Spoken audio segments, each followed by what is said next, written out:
This week, the gang's going to discuss some of the highlights of the Verizon 2019 Payment Security Report, which was released last week, November 13th, and overall how reporting of PCI compliance continues to decrease on a global basis. Why is this happening? What's missing? What needs to change? Has PCI become obsolete, or are there other reasons for this ongoing trend? In our second segment, we'll discuss the security and compliance news of the week, including our readiness for Security 4.0, getting prepared for New York's expanded data security requirements, compliance for cannabis banking, and where the CCPA and GDPR overlap and diverge. So join us as we tear down silos and build bridges on Security and Compliance Weekly.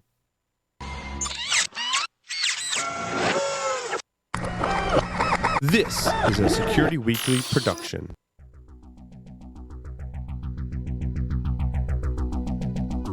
And now, it's the show that bridges the requirements of regulations, compliance, and privacy with those of security. Your trusted source for complying with various mandates, building effective programs, and current compliance news. It's time for Security and Compliance Weekly.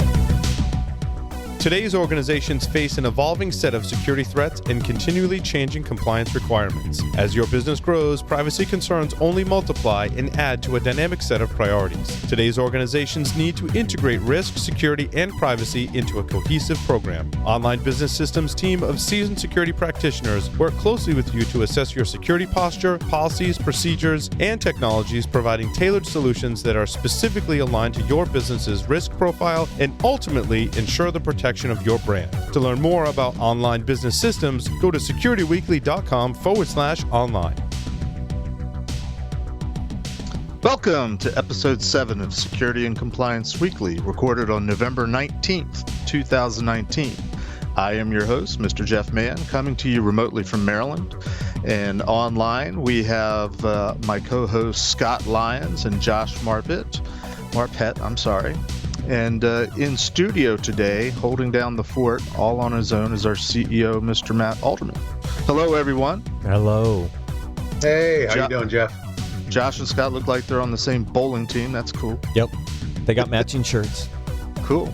Hey, today we're going to discuss PCI because A, I love to talk about PCI, and two, because Verizon just published its annual Payment Security Report.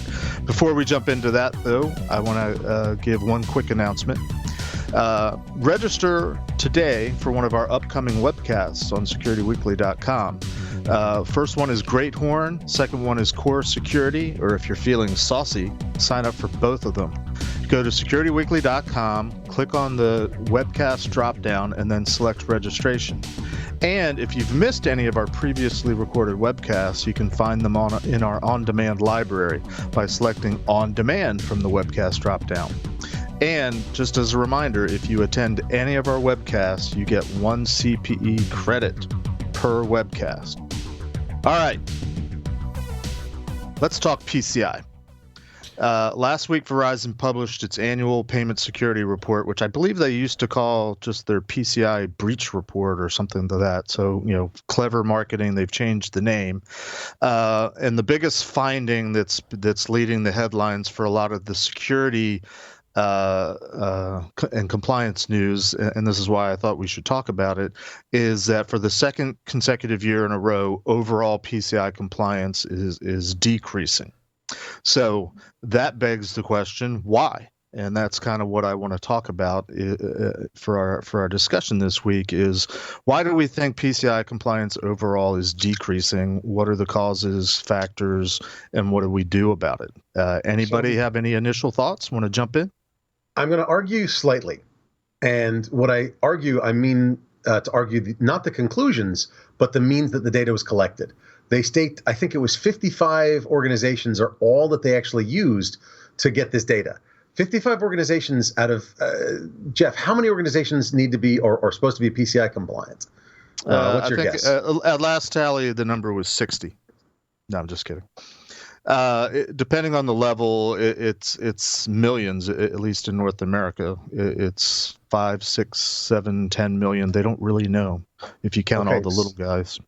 Right. So what we're saying is, out of potentially millions, let's call it a million, just for nice round numbers, They looked at 55 organizations.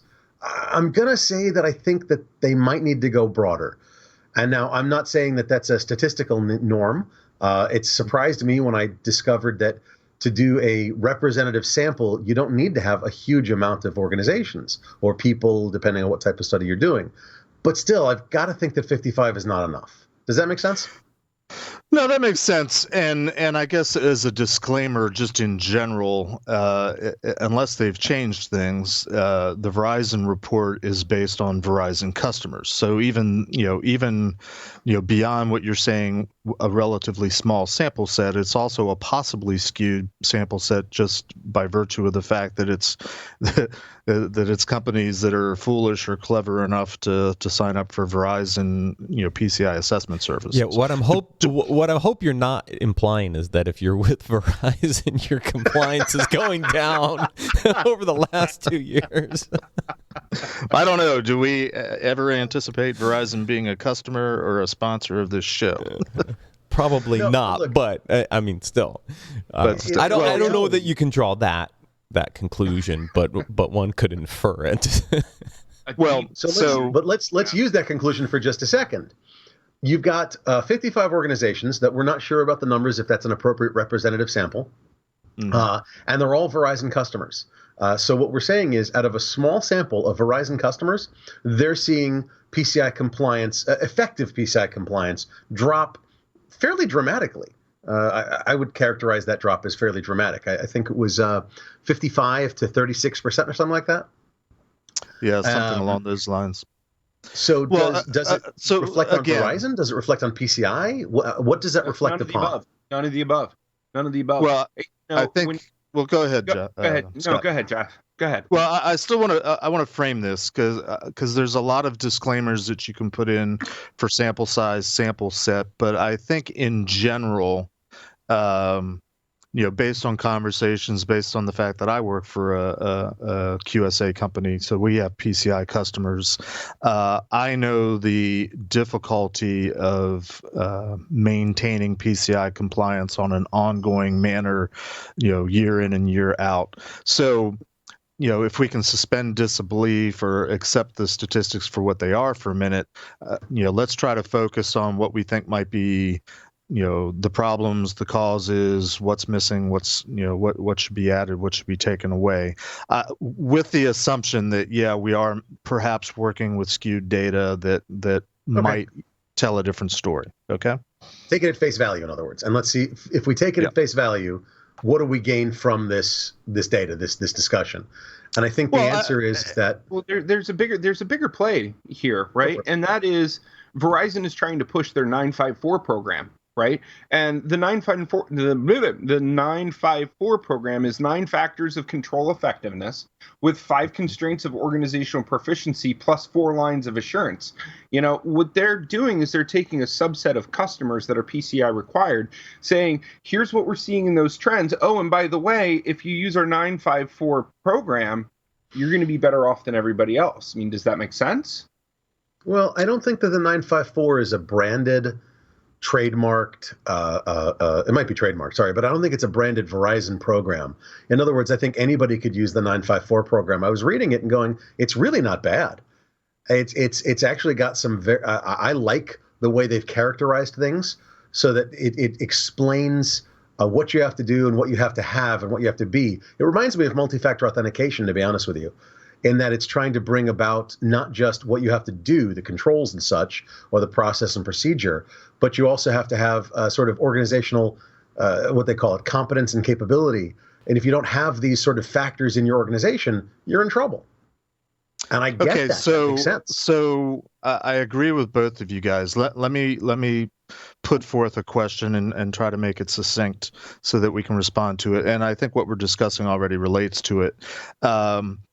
If we take at face value that there's a decrease in overall PCI compliance that's being reported on an ongoing basis, is it because PCI is broken in some way? Is there something missing from PCI?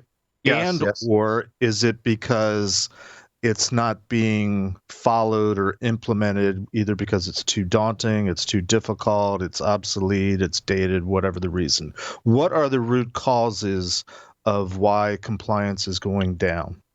Business. Business. It's just that simple. Look, a business is going to do things that they need to or have to. Why? Because it costs them money. It costs them money not to do it.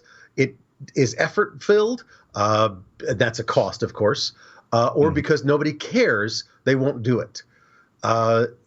PCI is a way to assure security, right? Just broadly, bear with me for a second. If nobody cares about PCI because everybody's getting breached, and nobody cares about PCI because the fines aren't daunting enough if you're not, or why should I bother? Literally that simple. What do I care? Yeah, well, as a business. The other question is, do I actually fall under PCI regs? You know, in our travels, Josh and I have met a number of companies that don't even know that they fall under PCI, right? That the way that they're controlling credit card data is not appropriate, you know, and we've had to train them on this, right? So how does one actually tell whether or not they're under PCI is really where you start with this, you know? Well, and if you're already under, that's a great first question, and I think it has a very simple answer. Most companies in the world are in business to make money in some way, shape, or form. They're selling something, either goods or services or whatever. And in terms of a form of payment for goods and services, if they accept credit or debit cards, they are subject to PCI. It's really that simple. Not according to the point of sale terminal companies that go, no, you don't have to worry about any of it. We handle all of it. You're not under PCI. Correct. We are. So how many companies, bodegas, corner stores, whatever, they're like, oh, I don't have to deal with any of this. I'm not PCI. It's all these guys. We've dealt with billion-dollar companies that are e-commerce companies. They're like, oh, no, we don't do PCI. We send all of our stuff through a payment gateway, and it's gone. We don't deal with any of it. We don't have a cardholder data environment. It's from the terminal directly through. We just give them internet, basically, and it's gone, and they handle all of it. And it's like, you take credit cards over the phone, or you take credit cards via a web form or whatever. And they're like, oh, well, but those don't count. Well, you're raising a very interesting point in terms of the PCI ecosystem, as it were. There's a lot of vendors out there selling solutions that in one way, shape, or form are trying to, and I quote a lot of the marketing slogans I've seen over the years, minimize your PCI, decrease your PCI burden, make it go away. And I will say, just because a vendor says you don't have to worry about PCI doesn't necessarily mean you don't have to worry about PCI. The way the rules are written, if you accept payment with credit or debit cards, you're subject to PCI. That, as a first step, is a true statement. Now, are there lots of companies, smaller merchants, and even some larger merchants that try to minimize their responsibility for PCI by outsourcing to payment processors, payment gateways, point of sale providers that, quote unquote, do it all for them? Yes, absolutely. I think that happens to be part of the problem, is the miscommunication and misunderstanding of who's responsible for what. Down on page 13, right, there's this really great rubric of capacity, capability, competence, commitment, and communication versus the factors of the control environment, control design, control risk, control robustness, right? And you can read it. But where I'm headed with this is that they're pointing out the single biggest factor, at least I believe, that we're discussing right now, which is competence over control risk, right? Does a company have enough competence to be able to say, yes, we are within PCI, no, we are not within PCI. If we are within PCI, what does that look like, right? What is the ecosystem? Is it a shared security model? Is it a shared responsibility model? Versus, does the CDE or the card data environment reside in the bounds of our enterprise, right? And a lot of companies really struggle with where does the risk reside? Yeah, and so you two have said it, Josh and Scott. This is a risk management decision, right? Yep. And I think the one thing that's missing in PCI, I don't think PCI per se is broken, but I think what's missing in PCI is a way to gauge risk associated with PCI for an organization and how much of PCI applies to them. To your point, Jeff, right?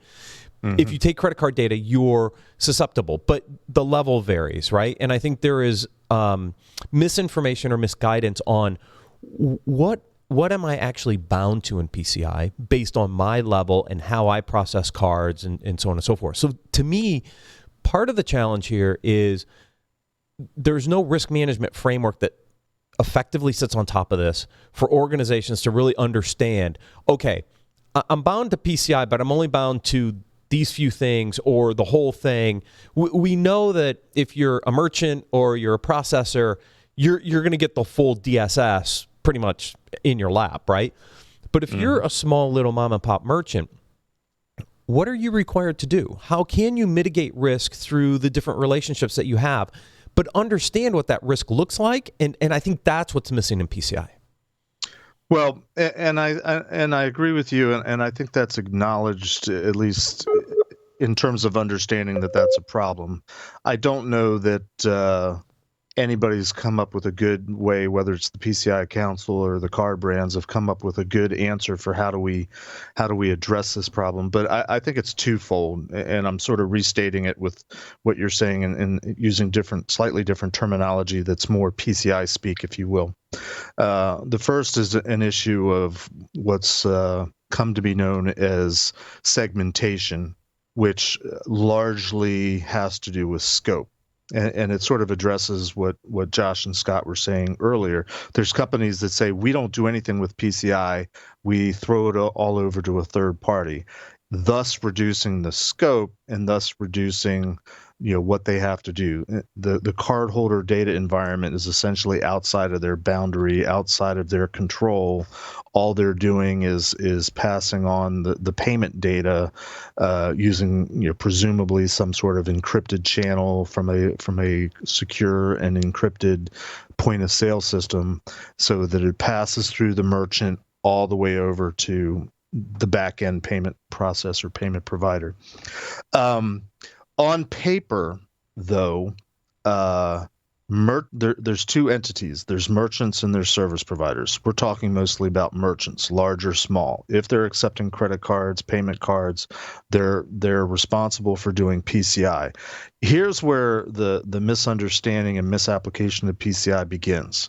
On paper, any merchant, whether they're taking one card a year or whether they're taking 100 million cards a year, are responsible by definition for following the full PCI data security standard.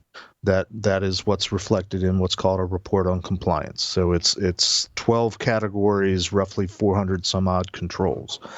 And every card brand, Visa, MasterCard, Amex, Discover, and JCB, says if you're a merchant doing business with one of our cards, you need to be PCI compliant, but we will look at you based on the volume, the volume of transactions. And this is where we come up with level 1, 2, 3, and 4 merchants. Now, roughly all the card brands define the levels more or less the same size, with some variation, but more or less there's 4 levels of merchants. And the larger merchants, the level 1s and 2s, are largely the ones that have to have a QSA, a third party, come in and put them through the paces of, are you following all the DSS rules? If you're a smaller merchant, which is fewer transactions, or you're e-commerce only, you get to do what's called a self-assessment questionnaire. That is driven by the card brands. Now, where it gets complicated is if you're smaller and you're doing the self-assessment questionnaires, you're sort of moving into a different category. There's currently 9 different versions of the self-assessment questionnaire, and which one you use to validate your compliance depends very much on your method of accepting payments. So the 9 different flavors of SAQ are at a high level based on how you accept payments. To a lesser degree, it sort of correlates to the size of merchant, but it's very much tailored to, well, you're only a small merchant and you've got that thing on the wall, used to be connected like by DSL, where you'd put the card in and magic happens and you get the authorization back. Much more common these days it's a web-based, browser-based point of sale system that's either being served over the internet. It's basically a web application, or it could even be on a handheld device, on a mobile device. There's lots of variations, but essentially, the self-assessment questionnaires say if you're only taking payments a certain way and you're not doing all these other things, then, and this is the beauty of the self-assessment questionnaire, we're only going to ask you the questions, which requirements are you following that obviously directly apply to this method or this form of payment acceptance. And this is where a lot of misunderstanding takes place, because most people assume then that they're only responsible for only doing whatever the subset is in the SAQ, that's all that they have to look at. As a practical matter, yes, that's true, but technically they're responsible for following all of the rules.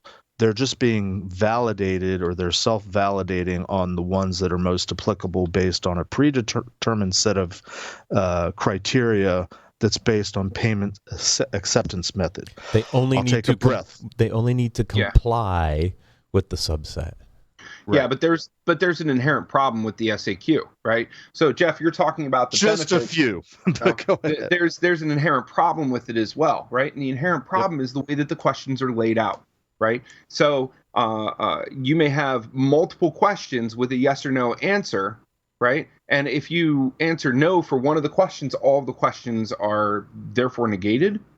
The problem is that the PCI Council sat back and said, well, we need a way for orgs to be able to measure themselves, right? Let's give them as little questions, or as many questions as possible in the littlest format, right? So that organizations aren't taking years to be able to fill this out. When you go through and granularly, I know that's a tough word for me.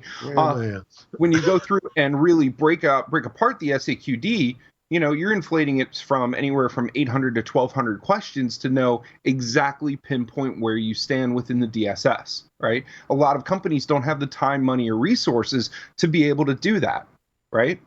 So when you're saying, well, DSS this, DSS that, also understand that there are inherent issues that go along with being able to successfully complete that exercise.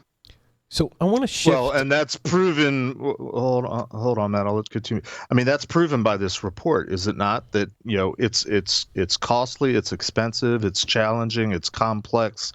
Whether you're following SAQD, which essentially is just the full DSS but in questionnaire form, or whether you're doing the full DSS, it's really hard to do everything and do it right and do it well and do it consistently.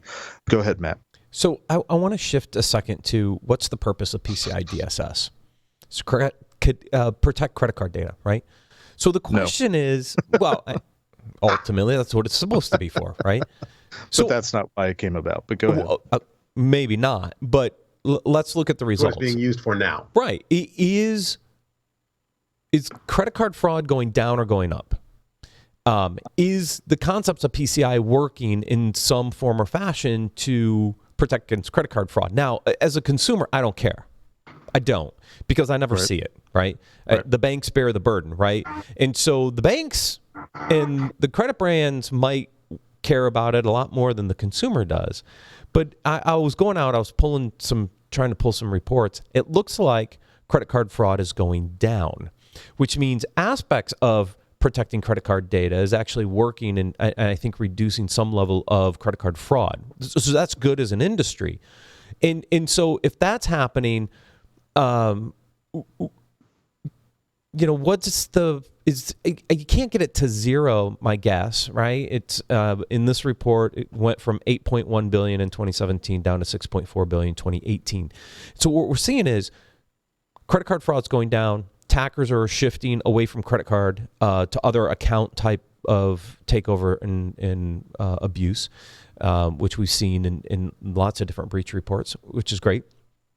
Right? Something's happening somehow. And so I don't look at this from a compliance perspective as much as, is the regulation and what I thought was supposed to do, is it working? And there appears to be the answer, yeah, it is working. Maybe it's not about compliance. Maybe the actual security components of what we've done to protect the credit card is actually working under PCI regardless of what the compliance rate is. Yeah, you raised some interesting points, and that probably is a whole topic or two for another couple episodes. But I think it's a fair question to ask whether PCI is effective, or whether PCI has forced like point of sale providers to start doing things that, like using encryption of the data to make it harder for the attackers and the bad guys to steal the data the way that they were doing it in the past.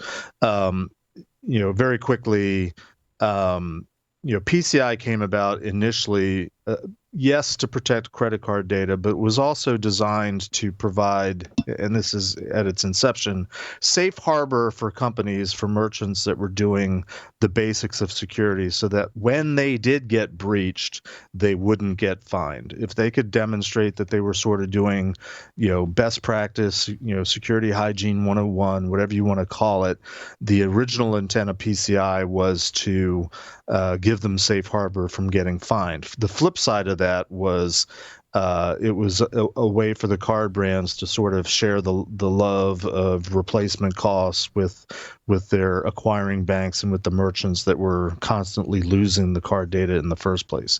And 15 years ago, card data was everywhere in networks, and it wasn't encrypted. I mentioned segmentation earlier. The game has become, well, if we reduce everything down to just some small finite set of systems, and we call that the cardholder data environment, we don't have to do all this complicated PCI stuff everywhere else. We just isolate it. But to be able to do that, you have to effectively say we're not doing anything with credit cards anywhere else in our network. So while the motive is, let's only do security here instead of everywhere, the motive might be wrong, but the upshot was a lot of companies have cleaned up their act, and they found out that 98% of the people that were regularly accessing transaction data, which had credit card data, don't need to see it, don't need to see the credit card. So there's been a lot of elimination of credit card data, on the back end in the first place, just as an example. So there's been, I agree with you that I think that PCI has driven change, not necessarily the intended change. Sometimes I think it's incidental, but overall I think it's been for the good in terms of what PCI has accomplished. The amount of breaches or fraud going down, I think, is emblematic of the fact that the larger merchants that in years past we've famously heard about being breached and tens of millions of credit cards being stolen, that has largely been not eliminated but reduced, so that more often now the fraud is happening onesie twosie, but ironically it's happening at the small merchants that nobody cares about, or nobody thinks that they have the experience or the budget to actually do the things that they need to do. So yes, there's been benefit, but we're not completely there yet. Yeah, what you just described makes sense in that the risk was on the merchants. The risk was on the payment processors. That's where the bulk of the breaches were happening, and the fraud and those sorts of things. They've gotten their act together because they're under this regulatory regime. Great. But for the lay merchant, I don't know that their transactions really make that big of a difference at the end of the day. Again, it goes back to this risk conversation to say, is it even worth going after level 4 merchants? Because they're going to make a risk-based decision, say, look, fine me, go ahead, because it's cheaper than me going out and trying to implement all this stuff. In that circumvents, I think, the intent of PCI DSS was to create a more secure ecosystem across the board. But where it's really made a dent with the merchants and the payment processors has made an impact, at least from a fraud perspective, which if I'm a bank and I'm bearing the cost of that because the consumer doesn't, that's a good thing. Maybe that's where it just needs to be and not much else. Well, the best analogy I can think of, and we'll wrap with this thought for this segment, is if you're living in a neighborhood, whether it's single family homes or townhomes or condos, and everybody on the block has a home security system, most professional burglars know how to defeat the typical home security system, or there's ways around it, but there's that level of assurance that we're protected now. It doesn't. I guess to me, PCI compliance for the large or the small. Yes, I agree with you that for a lot of the smaller merchants, it's probably not worth it. It's worth them going after these providers that take it all away from them, or as much as possible. My parting thought is that's a great argument until it happens to you, and then the pain is still there. But that's sort of the way the world has been, at least in the private sector, for at least the 20 some odd years that I've been out here. Most of the companies that I've encountered are really hoping beyond hope that they don't get breached, and they don't want to go through the pain of that. Nobody does, but they're sort of treating it like winning the lottery. It could happen to anybody. It's the risk of stepping out your front door and being hit by a meteor. I mean, there's a certain amount of risk that doesn't go away, but there's a comfort level that I think we're doing okay. We could talk forever on this topic, it seems, and that's one of the reasons why we have this show. But let's take a quick break, and we'll come back and talk about the news of the week, security and compliance news.